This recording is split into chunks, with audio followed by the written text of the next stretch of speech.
Hello, this is another episode of Tips Podcast. My name is Thobani. So we are here at the Just Transition Labour Center. I am sitting with Lebogang. Can you please introduce yourself to our listeners?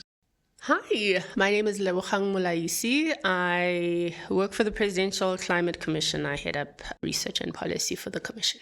Happy to have you here today. My first question to you is, why do we have the Just Transition Labour Center and why is it important? Yeah, so the Just Transition Labour Center came out of an idea that the unions had. This was around the fact that following sort of like the announcement around South Africa being a recipient of JTLC financing, that, there's a rapid move towards decarbonization and the transition, primarily in energy, was happening quite quickly. And this impacts trade unions specifically because there's an issue related to livelihoods and jobs there. So at the time, the unions felt that they need to have a coordinated research evidence base for this transition so that they could better inform workers, so that, collective bargaining could be more than just about negotiating wages, but it could be also about jobs in the sector, jobs in industry in the long term, and how sort of employers are starting to think about the transition and how it affects their workforce. What key issues does the JTLC need to focus on? I mean, there's a lot, right? That's why we have a whole center in place. So the immediate issues to sort of understand is what the transition means at a sectoral level, right? And what does it mean, not only just for workers, but what does it mean for communities? So for example, in coal, if there's going to be a phasing down of coal activity, what does it mean for those people that are working in the mines? What does it mean for those who are working in the coal-fired power stations?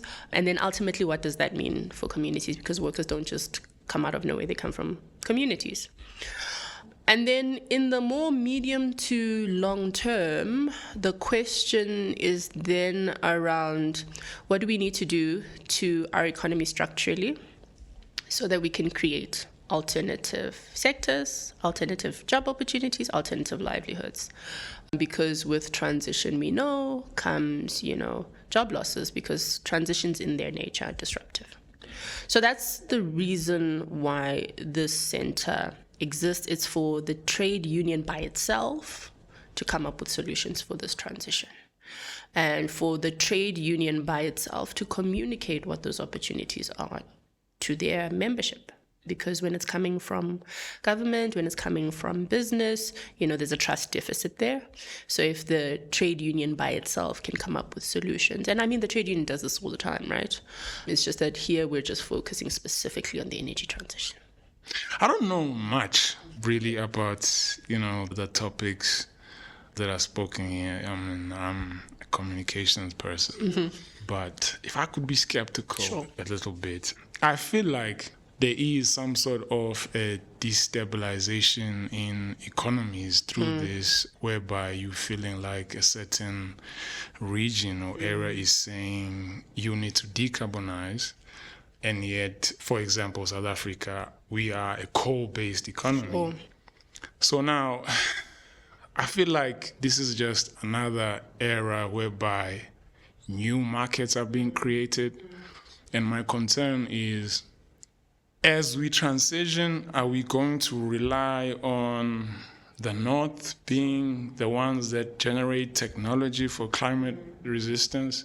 Are we the ones that are going to be requiring ideas from there? What is our capacity to industrialize and generate our own technologies for climate? Yeah. I mean, you underestimate yourself. From the perspective of a communicator, you actually know a lot. That was a lot. And that is actually the bone of contention, right? We're not that big an emitter when you take into consideration the United States and China. But the problem is we are a carbon-intensive country. A large part of our energy mix is reliant on coal. And when you couple that with the fact that we've got an aging coal fleet and infrastructure, that's unsustainable in the long term. right? And we saw this with load shedding. So we couldn't get the coal-fired power stations to ramp up in time. There was just a deficit between supply and demand, and they failed us. They failed us because at the heart of it, this is aged infrastructure that we're sitting with, right? So from the point of view of South Africa, I mean, from anybody sitting at home, you are justified in thinking that this is a European-driven initiative to destabilize Africans, right? But for those of us who work in economic development, we see a particular opportunity within this change in our economy. And listen, transitions are a characteristic of economies. As we develop new thinking, new technologies, new ways of doing things, we transition out of the way that we used to do things. Most economies used to be agriculturally based, not so much anymore. They moved into being industrial economies. That's just the way in which matured economies function, right? So from the point of view of the South African case, I think we have to be honest about a number of things. So the coal-based industrial paradigm has served our economy for a particular point in time, right? And it doesn't take a genius to look at the fact that there is a decline, right? There is a decline. There's a decline in mining activity. This is because of, a number of countries that are reducing their reliance on coal-based electricity and fossil fuels.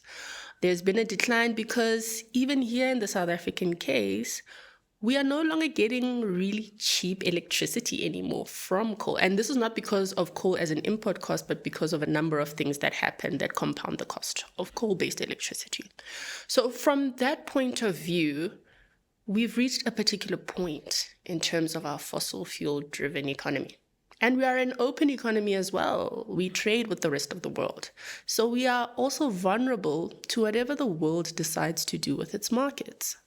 And if we don't adapt in time, we unfortunately close ourselves off from being exporters of choice, and we will be overtaken by other countries. And those impacts are devastating, particularly for our gross domestic product.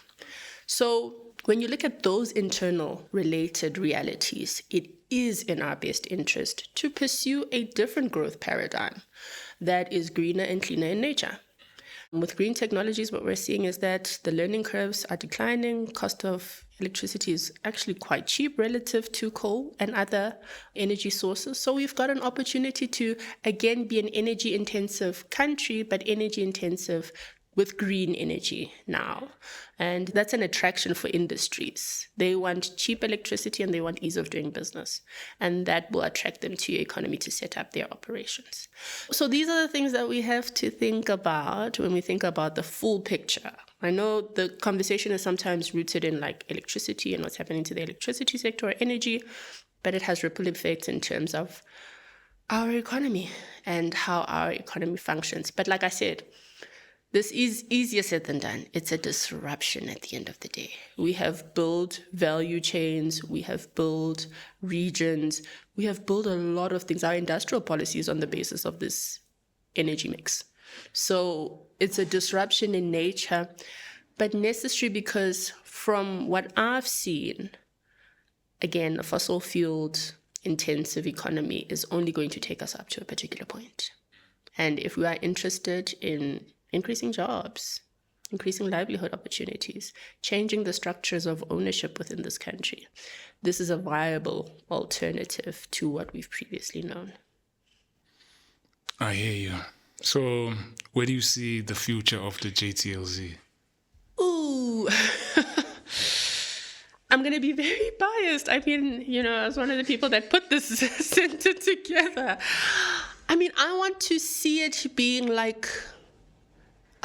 replicated across other regions, right?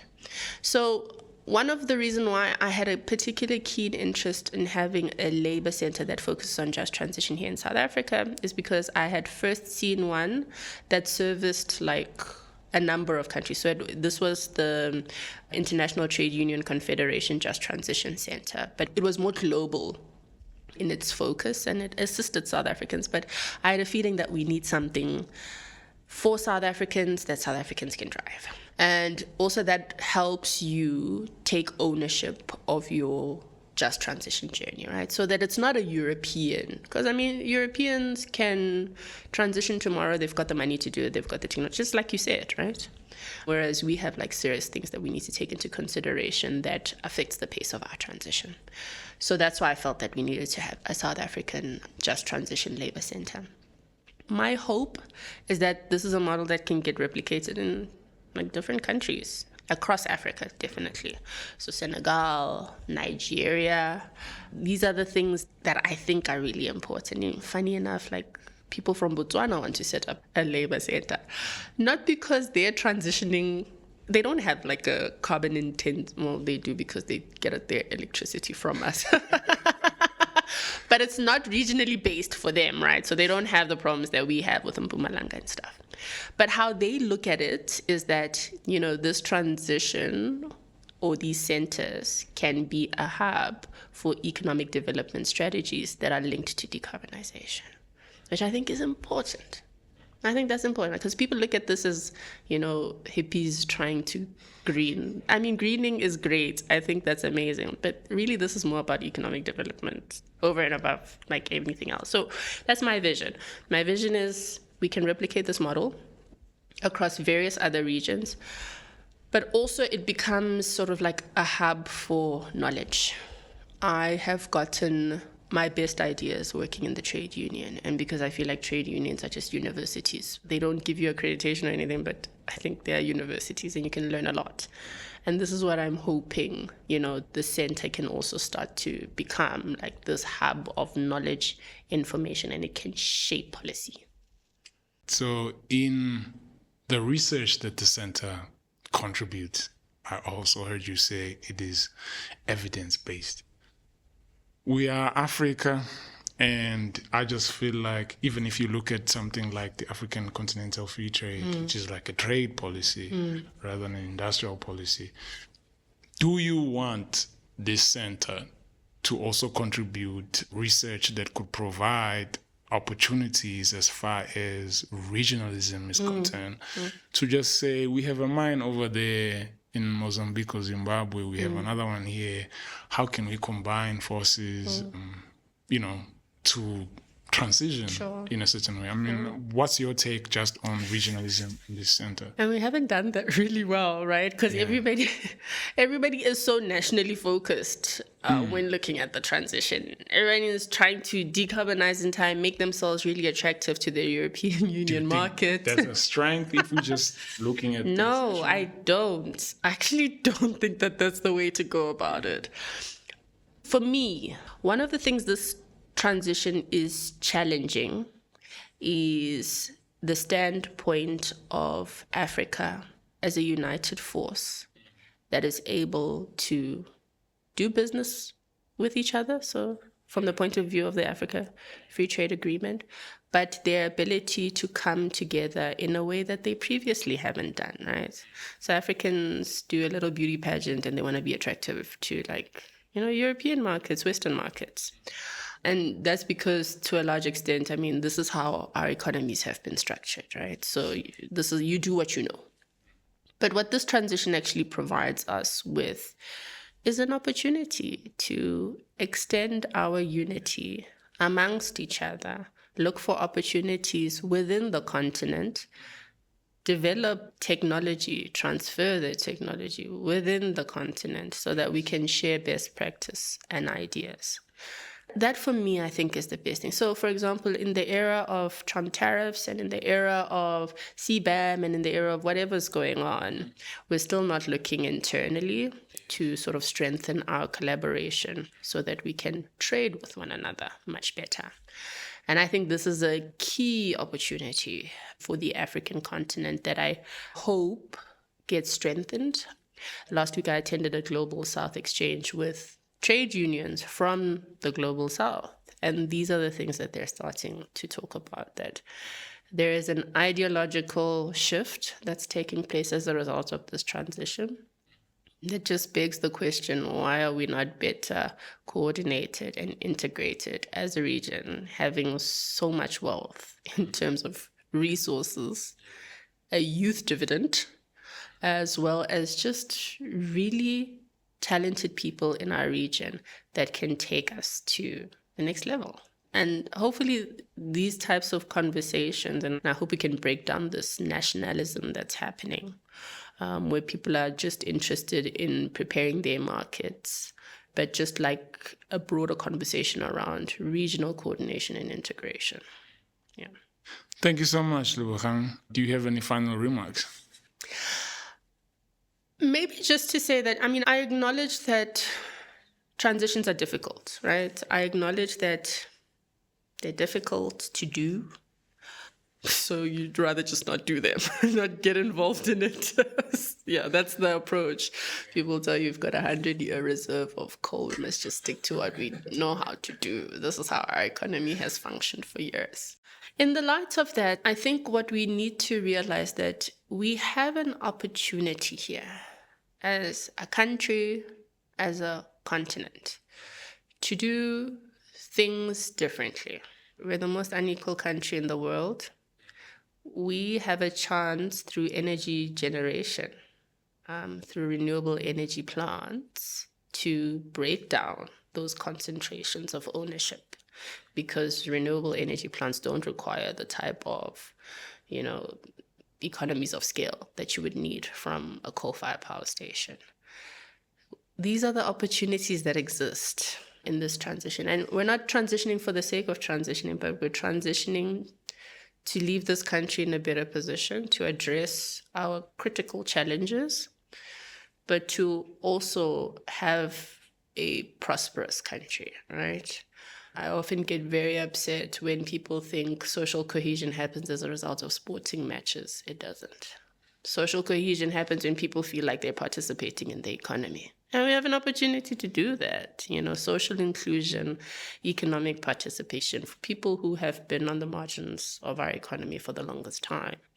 And this is our chance to do that. So those of us who are working in this space, that's our challenge, right? To wake up every day and do the work of realizing the opportunities, but not in like a market-centric way, but to do it in such a way that we really break the back of unemployment, inequality, and poverty.